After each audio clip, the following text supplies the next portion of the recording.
बड़े लेवल की लड़ाई हम लोगों को शुरू करनी पड़ेगी। व्यवस्था को जिस दिन हमने चैलेंज कर दिया बड़े लेवल पर, जैसे अभी आकाश भाई बता रहे थे कि हम कुछ प्लान कर रहे हैं बैंकों को, कलेक्टर्स को एक चेतावनी देने का।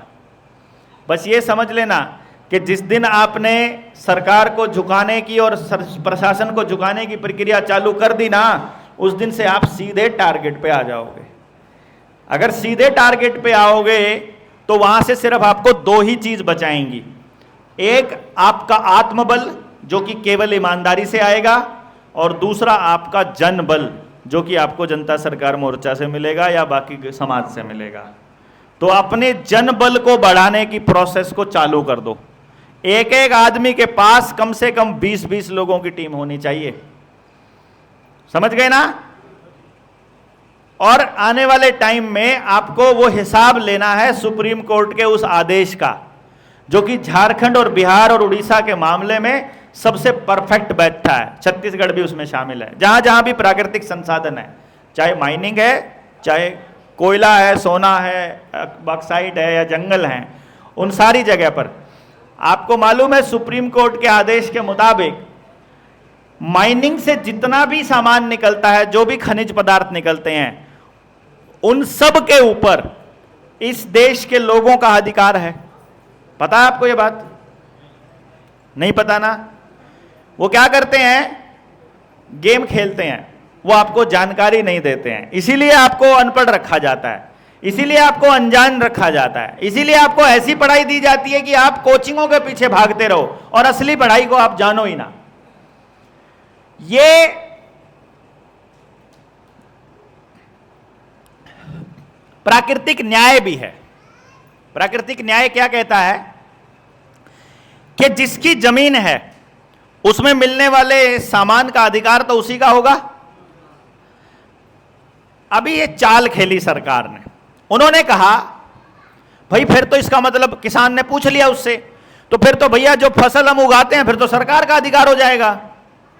तो सरकार ने एक गेम खेला कि 3 फीट से ऊपर, 3 फीट जो जमीन है, मतलब जमीन का जो 3 फीट गहरी, वो मिट्टी पे जो भी मिलता है वो किसान का, 3 फीट तक की मिट्टी किसान की, और इससे नीचे की मिट्टी सरकार की।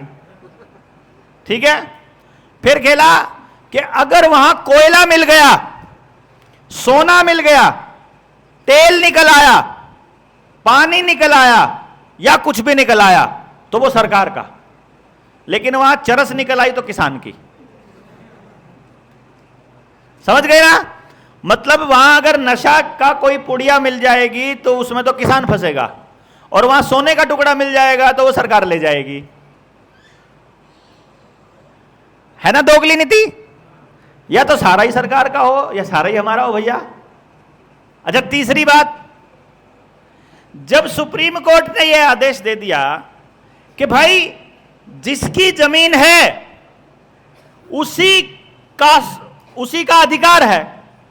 अब क्योंकि एक आदमी को इतना सारा सोना मिल जाए, अगर उसके जंगल में या उसकी जमीन में मिल जाए अगर कहीं पर बहुत सारा सोना या कोयला, तो वो अकेला कौन सा खाएगा उसको? तो बोलते भैया देखो, उसको धरती का हिस्सा मिला हुआ था और वो धरती में करोड़ों सालों के बाद ऐसी चीजें बनती हैं, तो इसके ऊपर धरती पर रहने वाले आदमियों का हक है, तो वो पूरे देश के लोगों का हक है। ये सुप्रीम कोर्ट ने आदेश दे दिया। तो अब उसके ऊपर जो कमाई है उसका भी हक वहां के लोगों का है। तो होना क्या चाहिए कि वो जितना भी कोयला या सोना या और दूसरा लोहा निकलता है, एल्यूमिनियम निकले, कुछ भी निकले, उसका जो लाभ है वो किसको मिलना चाहिए? देश के लोगों को। अगर बिहार में मिला है तो या तो बिहार के लोगों को मिले या फिर पूरे देश को मिले। ठीक है ना? और वो कितना है अंदाजा है आपको? नहीं अंदाजा है? थोड़ा कैलकुलेशन बताएं आपको। अगर इस देश में जमीन से, माइनिंग से जो कोयला निकलता है, सिर्फ वो कोयला हर महीने जो निकलता है उसका प्रॉफिट अगर देश के लोगों में बांटने लगे तो आपके परिवार में कितने ही सदस्य रहते हो, 140 करोड़ लोगों की जनसंख्या के हिसाब से अगर उस कोयले को बांटते हैं तो महीने का लगभग 50,000 से लेके 1 लाख रुपए तक का हिस्सा आता है एक आदमी को। यानी आपके परिवार में अगर 5 लोग हैं तो 2.5 लाख से 3 लाख रुपया महीना आपका हिस्सा आता है। इतना कोयला भारत की धरती पर है, और वो मैक्सिमम कोयला बिहार, छत्तीसगढ़ और झारखंड के इलाके में है। यानी अगर बिहार के लोगों को सिर्फ इतना पता चल जाए, झारखंड के लोगों को, कि ये सामान हमारा है जो अंबानी, अडानी, मित्तल को लूट करके दे रहे हैं, तो भी आपको अपना गांव, तो अपना देश छोड़कर जाने की जरूरत नहीं है। ये तो सिर्फ कोयले के मामले में बताया है। सोने की खदान का मोल निकालने लगोगे तो प्रति व्यक्ति लगभग 350 से 400 ग्राम सोना हिस्से में आता है हर साल। हर साल प्रति व्यक्ति, यानी कि अगर 5 लोग हैं तो 1.5 किलो सोना आता है हर साल। आपको इतना सोना निकलता है अपने देश में से, और वो क्या करते हैं, 1 रुपया टन के हिसाब से उनको दे देते हैं, 16 रुपया टन के हिसाब से दे देते हैं, 20 रुपया टन के हिसाब से दे देते हैं, 200 रुपया टन के, 200 रुपया टन, 1000 किलो का 200 रुपया, क्या मोल है भाई। और फिर वो कहते हैं ये पैसा ट्रेजरी में जमा हो जाता है, और फिर वो आप लोगों के सड़कें बनाने में इस्तेमाल हो जाता है। तो सरकार ये कहती है, देखो जी, सुप्रीम कोर्ट ने कहा था देश के लोगों का है, पैसा जमा हुआ सरकार के पास, और सरकार ने फिर विकास कार्यों में बांट दिया। और असली प्रॉफिट कौन कमा जाता है, उद्योगपति। जितनी पोर्ट हैं, जितनी बंदरगाह है, जितने एयरपोर्ट हैं, जितने टोल के ठेके हैं, जितने भारतमाला प्रोजेक्ट के टोल है ना, सारे गडकरी का बेटा और अडानी, इन दोनों के पास है। उस पे जो टोल का कलेक्शन है प्योर अकेले अडानी का है, जो कंपनियां हैं। तो जितना भी पैसा दे रहे हैं हम, चलने का भी पैसा दे रहे हैं, बनाने का भी पैसा दे रहे हैं, रिपेयर करने का भी पैसा दे रहे हैं, है कि नहीं। और हमारी जमीन पर हमारे पैसे से सड़क बनाई और अपने मालिक को दे दी। नेता का ही तो मालिक है ना उद्योगपति, और उद्योगपति का पालतू कुत्ता है नेता, है। तो पालतू कुत्ता जो है वो अपने उद्योगपति मालिक को देता रहता है कमा कमा के। अब ये तो सिर्फ मैंने कोयले की और सोने का ही कैलकुलेशन दिया, और अभी मोटा फुल एग्जैक्ट कैलकुलेशन पे जाओगे तो पता चलेगा। तो आप सब लोगों के बीच में मैंने बात डाल दी है, जो कंपटीशन की तैयारी करते हैं बच्चे, वो ढूंढे, निकाल के लाएं, डाटा इकट्ठा करके देखो, और पता चलेगा कि हमको तो जरूरत ही नहीं है किसी की नौकरी करने की। आपको दिहाड़ी करने की जरूरत नहीं है, कहीं जाने की जरूरत नहीं है। अगर आप लोग संगठित होकर ये आंकड़ा आपको पता चल जाए, आपको पता तो चले, एक बारी पहले दिमाग में बात तो जाए कि भैया तुम्हारे पास कितने बड़े रिसोर्सेज हैं इस देश के पास, इस प्रदेश के पास। ऐसा कैसे हो सकता है कि आपको तो इस जमीन में कुछ भी ना मिलता हो, और बड़ा उद्योगपति, जो दुनिया का सबसे बड़ा उद्योगपति बनने के रास्ते पर है, जो एशिया का सबसे ज्यादा दौलत वाला आदमी है, उसको आपकी जमीन चाहिए। इसका मतलब उससे कीमती होगी तभी तो चाहिए उसको, नहीं समझेगा। अगर सबसे अमीर आदमियों को भी आपकी जमीन चाहिए तो आप पहले से ही उससे अमीर हो गए। वो आपको यह एहसास दिलाते रहना चाहते हैं कि आपकी जमीन पर कुछ नहीं है आपके पास, और वो होने नहीं देंगे।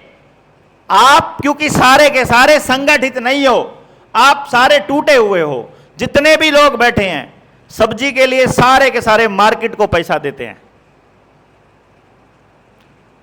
जबकि आपके घर में थोड़ी सी जगह में हो सकती है मौसमी सब्जी। फलों के लिए आप मार्केट को पैसा देते हो। सारे फल आज के टाइम पे स्टोरेज हाउसेस से आते हैं, और स्टोरेज हाउसेस किनके हैं, उन्हें बड़ी उद्योगपतियों के हैं, है ना, हमारा नहीं है। अगर आप पैकेट वाला आटा खरीदते हो, अगर आप पैकेट वाला बिस्किट खरीदते हो, पैकेट वाली नमकीन खरीदते हो, आप पैकेट का कुछ भी खाने का खरीदते हो, आप बाजार से कुछ भी खाते हो, आप बाजार से कुछ भी लेते हो, आप बड़े उद्योगपतियों को ही ताकतवर बनाते हो। और आपके गांव से क्या लेते हो, वो आपके गांव को मजबूत बनाता है। तो आपके गांव में तो कुछ छोड़ा ही नहीं इन्होंने। इन्होंने धीरे धीरे धीरे धीरे गांव में अपने हाथ से काम करने वाले लोगों को या तो बीमार कर दिया कि वो काम करने लायक ही ना रहे, या मजबूर कर दिया कि वो गांव छोड़कर शहर चले जाएं। तो आपके गांव में कोई कला नहीं बची, कोई हाथ का काम नहीं बचा, तो आपको लगेगा मजबूरी है दुकानों से खरीदना। यहां कहीं चले जाओ मार्केट के अंदर, खाने का सामान है, आपको पकौड़े खाने हैं, आपको समोसे खाने हैं, आपको कुछ भी खाना है, वो किस में तलते हैं? तेल में। तेल कौन सा यूज करते हैं? या तो रिफाइंड ऑयल, या सरसों का, या पाम ऑयल, या कॉटन सीड ऑयल, बिनोले का। और सारा का सारा जितना भी आपको अभी बताया वो या तो कैंसर करेगा, या आपको जेनेटिकली मॉडिफाई करेगा, या आपको नपुंसक बनाएगा, या बांझ बनाएगा। मतलब मार्केट में मिलने वाला हर तेल केवल आपकी बर्बादी के लिए है। तो आपको अल्टरनेट रास्ता निकालना पड़ेगा। अकेले अकेले निकाल नहीं सकते आप लोग, तो फिर आपको इकट्ठे होकर करना पड़ेगा कि कोई काम इकट्ठा अकेला नहीं कर सकता है, तो इकट्ठे 10 लोग कर सकते हैं। तो यार 10 लोग इकट्ठे होकर कर लो। भाई एक काम कर लेते हैं, तुम्हारे बच्चों को तो मैं पढ़ा लूंगा, मेरे को पढ़ाने का हुनर आता है, मेरे बच्चों के लिए खेत में तुम ऑर्गेनिक खाना तुम बना लो, फसल बोलो बिना केमिकल की, सब्जी बोलो बिना केमिकल की, तो हम सारे मिलकर तेरा खर्चा हम निकाल देंगे। ऐसा हो सकता है कि नहीं हो सकता?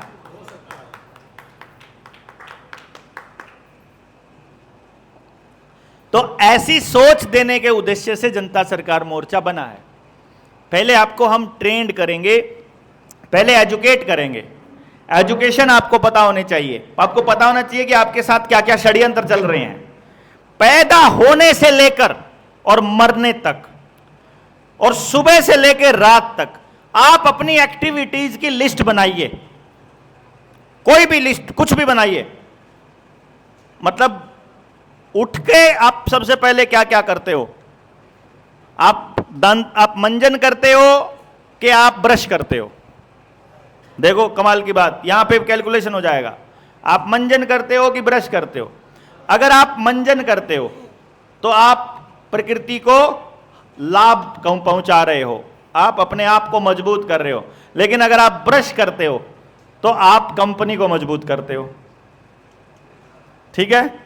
तो वो जो बचपन में आता था कि सुबह उठ के कुल्ला करना, दातुन करना, वो सब तो अब कहानियों में भी नहीं पढ़ाया जाता। अब तो आपको वो ब्रश करना सिखाते हैं बच्चे को, छोटे से बच्चे को। ब्रश करता है तो वो आप उसके ऊपर वो लगाते हो लैट्रिन से टाइप की कुछ, है ना, जब वो ऐसे ही निकलती है ना जैसे लैट्रिन निकलती है। अभी करके देखना अगली बार जब करोगे तो आपको आएगा लैट्रिन कर रहे मानते नहीं है लोग, मैं क्या करूं, फिर थोड़ा सा करना पड़ता है ना। और ब्रश के ऊपर ऐसे रखते हैं अपन उसको। अब उसके अंदर क्या है, कभी देखा है टूथपेस्ट के ऊपर? पढ़ना उसको, टूथपेस्ट के पैकेट पड़ा होगा। अभी आप लोग यहां से जब छुट्टी करेंगे उसके अंदर पढ़ना, उसके पीछे लिखा हुआ है सोडियम लोरेल सल्फेट, उसके ऊपर लिखा है कि ये इसमें है। और फिर जाकर के सर्च करो उसके साइड इफेक्ट, तो आपको पता चलेगा ये तो कैंसर करता है। देखो सरेआम आपके साथ हो रहा है जो हो रहा है, ऐसा नहीं है आपसे छुपा के किया जा रहा है। उसमें सोडियम लोरेल सल्फेट है, उससे कैंसर होता है। अब कैंसर कैसे होता है? आप तो ऐसे करके ब्रश और बाहर थूकते हो, ऐसा ही होता है ना भाई। अगर कोई ज्यादा समझदार होगा, पढ़ा लिखा होगा, वो कहेगा अब अंदर थोड़ी खाते हैं, कैंसर कैसे हो जाएगा? जो अंदर खाएंगे, हम अंदर खाएंगे तभी तो कैंसर होएगा, है कि नहीं? लेकिन होम्योपैथी के बारे में कौन कौन जानता है? जानते हैं ना आप होम्योपैथी के बारे में? होम्योपैथी में क्या होता है कि कोई भी दवाई है, अगर उसका इंस्टेंट असर चाहिए तो जीभ के ऊपर मात्र 1 बूंद डाल दो, 1 बूंद या 2 बूंद, तो उससे क्या होगा? वो जीभ के रास्ते डायरेक्ट हार्ट तक पहुंचता है, डायरेक्ट दिल तक पहुंचता है। और दिल तक पहुंच गया तो फिर ब्लड में चला गया, ब्लड में चला गया तो फिर पूरे शरीर में चला गया, 1 सेकंड, 1 झटके में। सुबह सुबह हमको जो लार है मुंह की, वो जानी चाहिए हमारे अंदर कि आप गर्म पानी से, कोसा पानी से कुल्ला करें, कुल्ला करके जो मुंह के अंदर जो रात भर बना है वो अंदर ले जाओ, लेकिन वो ऐसा आपको बताएंगे कि वो बदबू थी, वो बाहर आनी चाहिए। वो आपको उल्टा बताएंगे, मतलब वो जाना चाहिए अंदर। आपको फुंसी हो जाती है, आपको चोट लगी है, सुबह वाली जो लार है, बासी लार जिसको हम बोलते हैं, आंख में डाल लो, आपकी आंखों की रोशनी कम नहीं होएगी, खराब नहीं होंगी आपकी आंखें। थोड़े बहुत धुंधला दिखाई देता है, जाला बनता है, तो वो उसी से काम चल जाता है। इतनी कमाल की चीज होती है वो जख्म के ऊपर काम करती है वो। लेकिन उसको बताएंगे नहीं, उसको बल्कि उसके अंदर वो टूथपेस्ट मिला के और खराब कर देंगे। समझ गए ना? ये पहला काम करते हैं अपन, उसके बाद का हिसाब लगा लो आखिर तक। यहां तक कि ये जो सफेद लाइट है, ये सफेद लाइट, जितनी भी सफेद लाइट है, अब तो आपकी गाड़ियों पे भी सफेद लाइट देनी शुरू कर दी उन्होंने। इसे सीधा यहां पे, ये कागा बोलते हैं ना इसको, माताएं बोलती हैं इसको काग बोल, हमारे हरियाणा में कागा बोलती है माएं, छोटा दिमाग भी बोलती है इस जगह को। बच्चे को मगज बोलते हैं, मगज बोलते हैं आप यहाँ, छोटा मगज है। तो वो ये हिस्सा होता है असल में हमको सोचने समझने की क्षमता देने वाला, पिट्यूटरी ग्लैंड बोलते हैं इसको अंग्रेजी में।